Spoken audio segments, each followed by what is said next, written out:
Alrighty, y'all. How you going? Guess what? I got good news and bad news with this video today. All right, listen up, listen up. Now, the bad news is that, well, unfortunately, beloved Holden, as you know, this is not news. Holden has been gone, right? They're done.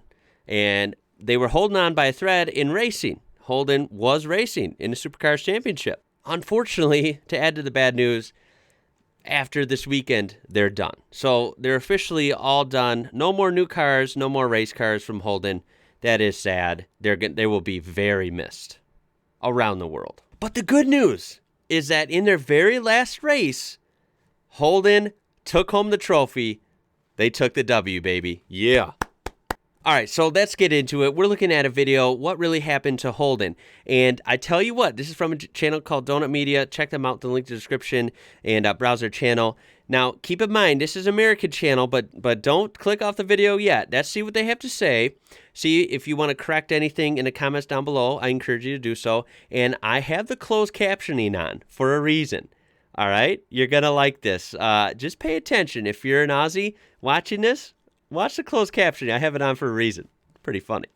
Here we go, guys. Mates. Legendary Australian automaker Holden is officially out of business. The most important Australian car manufacturer is folding after an incredible 164-year run. That's terrible. By the way, I'm not laughing at the fact that they're out of business. I'm laughing at the CC down here. All right, anyway. Ford and Toyota have all closed their plants down under.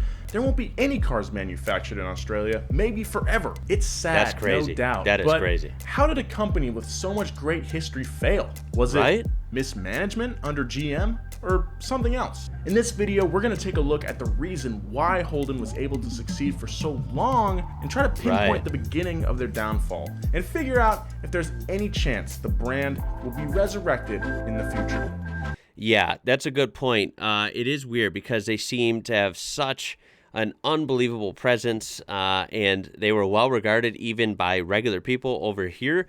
Way before I started this channel and learned a lot about Australia, I've totally heard of Holden as a car guy. I didn't know a lot about their big history and a lot of their older models, but of course I knew their cars that, the American sister car counterparts were based off of. Or I knew that Australia as a whole had an awesome car culture where, you guys do the best burnouts. You guys had a lot of muscle, like V8 muscle cars like we do here in the States. So it was really cool, and I knew that Holden was special. Fast forward to me on this channel, I've learned so much about them. The Holden Toronto is now like my favorite car of all time. The Australian motorsports are off the charts, especially the old days. Holden just kind of really had it going on. Like, why are they just gone like that? It's a shame.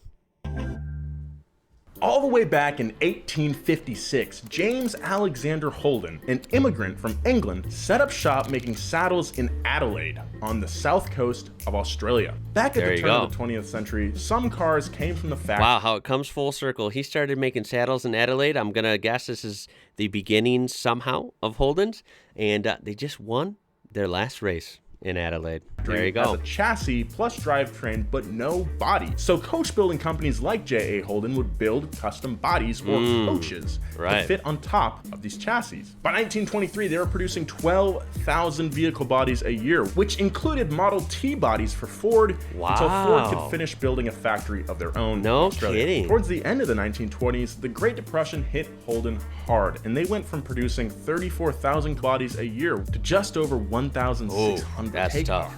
They were dangerously close to shutting down until General Motors swooped in and bought Holden in 1931, renaming the company General Motors Holden Limited. GM kept the brand afloat, and Holden was able to continue building bodies for Chrysler, Austin, DeSoto, Morris, and Willys Overland.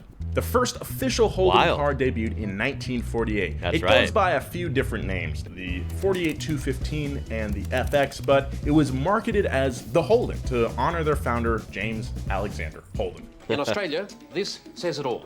The FX, the first Holden, the 1948 symbol of our manufacturing maturity. It's a cool This car. mid-size sedan had stylish fenders and a big chrome grille. Aussies were stoked because this was the first all-Australian car, something that they could finally call their own. Sales boomed, and Holden followed up the 48 215 with other models. And by the end of the 1950s, they were exporting cars to 17 different countries. Damn. By 1962, they sold their millionth Wow. car. They employed pretty almost quick. 24,000 workers across 7 factories throughout Australia. And even though this period marked the peak of Holden production, they were just getting started. The Holden HK Monaro launched in 1968. This sleek Coke bottle style car was loosely styled after some Chevys of the time and was available with a 350 cube. Yeah, you could see the Nova resemblance a little bit, but it's different for sure. And it's uniquely Holden. They had a way to differ it enough to where it's not like, oh, that's just a Chevy. You know, it's different. It's way different. Peek at the right-hand drive, too. Look at the left-hand drive Chevy, the right-hand drive Holden. Inch Chevy V8 that put out 250 horsepower. Hey, I love a 350. A I Monaro got two of GTS them 327 driven by Bruce McPhee won the legendary Bathurst 500 the year it came out, which gave Holden its first race victory. Hell yeah. Holden proved that they could keep up with American performance. And their style was on point, too. Check this thing out. Oh, hell yeah. The Sandman is a good example. The Sandman's of a an offbeat beast. car America that would missed the beat probably with that one. Never work in other parts of the world. But in Australia, this weird surf wagon ute was legendary. Holden Special Vehicles, or HSV, was a performance division that started in 1987, replacing the Holden dealer team. HSV has made some of the coolest performance vehicles to ever come out of Australia. Totally. One of my personal favorites is the HSV Maloo. That Named thing's a for the beast. Aboriginal word for thunder, the Z-Series Maloo R8 is the fastest performance pickup truck in the world, even faster than the Dodge. So what's this say? Hold up. Utes are not technically pickups for this episode. I'll allow it. Don't at me. Fun fact, Aussies consider... Oh, I can't see this. Oh, yeah. It's basically saying, like, Aussie consider our American trucks, like, big, full-size Silverados, Rams, Ford F-250s, all those things as big utes. Yeah, that one I'll leave alone, too, because I've had disagreements before. To me, I was always under the impression that utes were car-based, and then you still called big trucks trucks.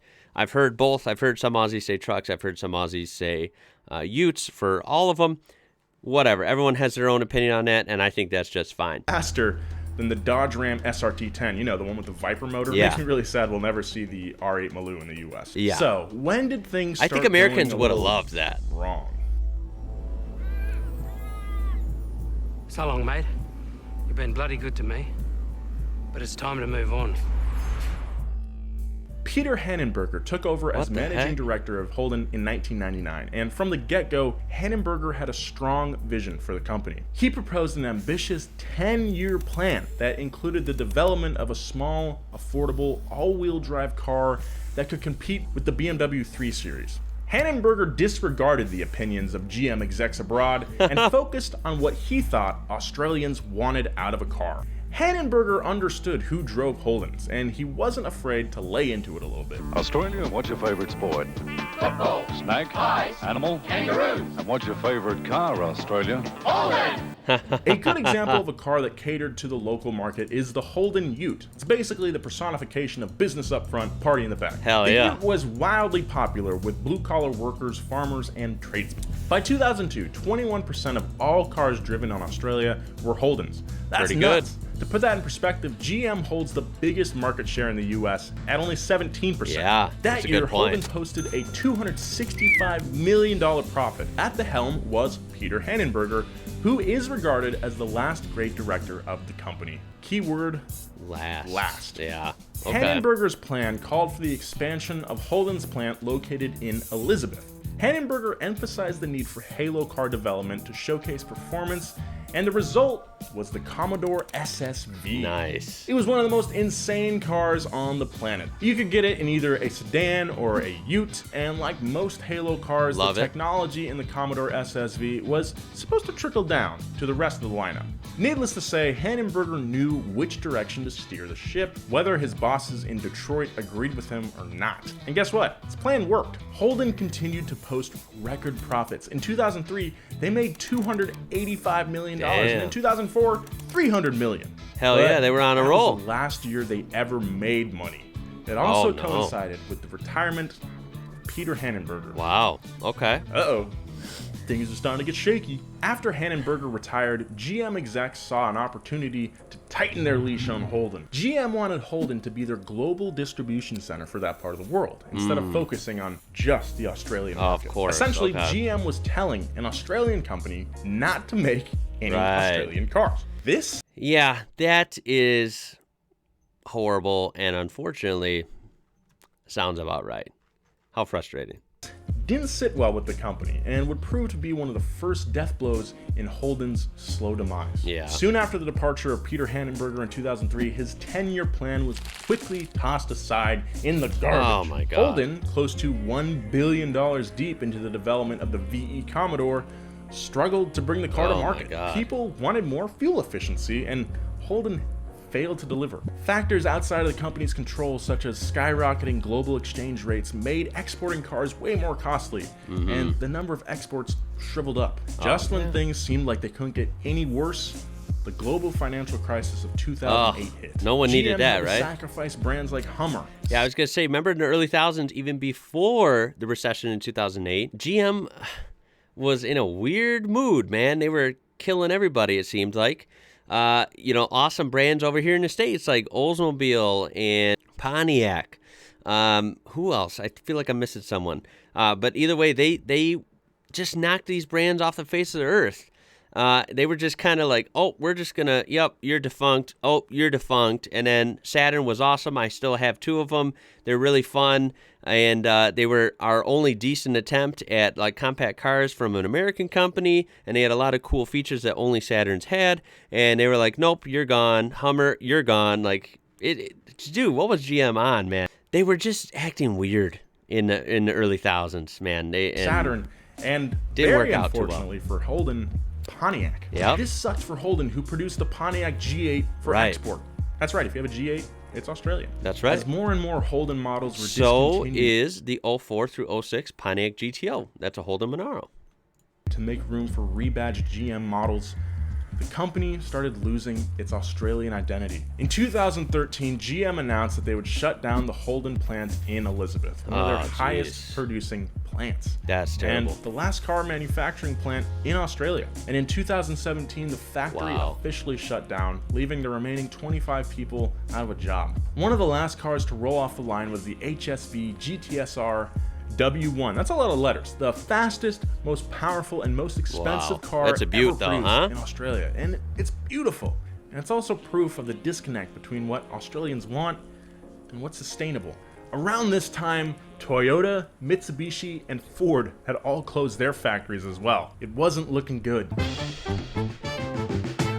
With so many manufacturers pulling out of Australia, it's clear that it wasn't just out-of-touch decisions of General Motors that led to Holden's downfall. It has a lot to do with the percentage of the global car market that Australia represents. The countries with the most car sales in 2018 were China, the US, and Japan. Australia comes in at 16th on that list with 873,000 cars sold, just a fraction of the biggest markets. So if it costs a lot to make cars for a small market, it won't be profitable. Yeah. At the same time, manufacturing in places like GM's Thailand plant cost nothing compared to the parts and labor in Australia. So it became the preferred country to produce GM cars for that region. Yeah, unfortunately, that's how it is with big corporate companies, man. They're like, well, we can produce them there, cheap labor, and that's what they want. They want that bottom line. They want maximum profits. It's always funny. It's like these biggest billion-dollar car companies will be the cheapest SOBs you'll ever meet, right? I know that firsthand. I worked at a car company here, one of the big 3, and they will save money and bandage things up and use duct tape to build these cars. Literally, I'm not kidding. They will save money any single way they can. And unfortunately, you know, like something like American made or Australian made, they just are to the point where they don't care about that. They just want it made somewhere cheap and charge a lot for it to us, you know? But as sales dropped That's worldwide my view on and it. global markets became even less profitable, GM pulled the plug on the Chevy plant in Thailand as well. Sorry, Thailand. In 2015, GM stopped manufacturing Chevrolets in Europe, and in 2017, they sold their European brand Opel to PSA. So it's clear that these closures are part of I didn't even realize that they had sold Opel off, too. bigger plan by GM. Because my Saturn Vue is one of the only Saturns that wasn't a true Saturn, because other models were purely and uniquely Saturn vehicles. My Saturn Vue is like a small like wagon or like small SUV, you could maybe say. And it's actually not really uniquely Saturn. It was actually an Opel underneath. Curb profit loss and expand in more profitable sectors. While it's easy to blame GM and say, oh, they just didn't understand what to do with Holden, there are a myriad of other factors that led to Holden shutting down, many of them beyond anyone's control. Sure, GM's decisions diluted the brand, no doubt, and detracted from their purely Australian image. Yeah, but totally. those decisions also kept the company afloat for so many years. It's sad that such an iconic brand will be lost to history after so many years and so many awesome cars. Right. And I can say as an American, I've always liked Holden cars. Yeah, And one agreed. day, I'll hopefully get my hands on one of my own. Hey, not if I do first. No, that is seriously one of my goals with this channel. Someday I would like, if I was to go all out on something, I would love to get a used Holden and import it here. I think that would be so freaking awesome. And it could be anything. I don't even care if it's a station wagon. I don't care if it's an old Ute with just like a 6-cylinder instead of some big V8 race car, you know, like doesn't have to be crazy. I just want a cool, like decent shape Holden that I can import here and love and feature on the channel and be like, yep, look at this. I got a real Aussie car. And no one else around me does. I think that'd be really cool. So we'll see if we can do that someday. But I would, yeah, Holden is just so cool. I would love to have one, man. Hopefully an old Maloo or a Commodore. Yeah, I don't think I'll be getting a blue because I'd have to fork out 7 figures for that just about. And sorry, guys. I'd have got that. We mourn with you, Aussies. Yeah, I am going to go ahead and do the liberty of skipping that song. If you would like to watch that, you are welcome to with that link down below. But yeah, to echo what he's saying, a lot of Americans who are in the know, a lot of Americans won't even know what Holden is. But a lot of Americans who are in the car community will definitely know what Holden is. And yeah, for those really in the know, we miss them as well. I can't even imagine how much Aussies who grew up with Holdens and still have them, how it's been the last few years. 2017 was crazy. The fact that they shut down the plant. The fact they got to race a few more years, of course, was, I guess, kind of cool. But it sucks that now even that, as of, a day or two ago, is officially over. It's just crazy, man. It's crazy. But I'm glad they went out on top. I guess you could say that when it comes to the race cars. They're going to live on forever. They left a mark on a lot of people. And I have a feeling, tons of awesome gearheads in Australia and elsewhere will get their hands on Holdens whenever they can and take care of them and just continue going for awesome joyrides in that signature Holden with the signature sounds and the beautiful style they had. Really, really awesome piece of history with Australia, and they will be missed. I would love to hear your thoughts on this. Do you have an old Holden you'd like to sell to me? I don't know. Get a hold of me. We'll see what we can do. Are you happy to see Holden get a victory on their last race? Any other thoughts that maybe some things you disagree with on this video or something you would like to add? And then, of course, what did you think of those closed captioning? I thought those were pretty cool as well. Throw a like on there, guys, if you did enjoy it. And, of course, subscribe to be part of this amazing community. My name is Ian. You're watching IWrocker. Till next time, guys. I'll catch you later.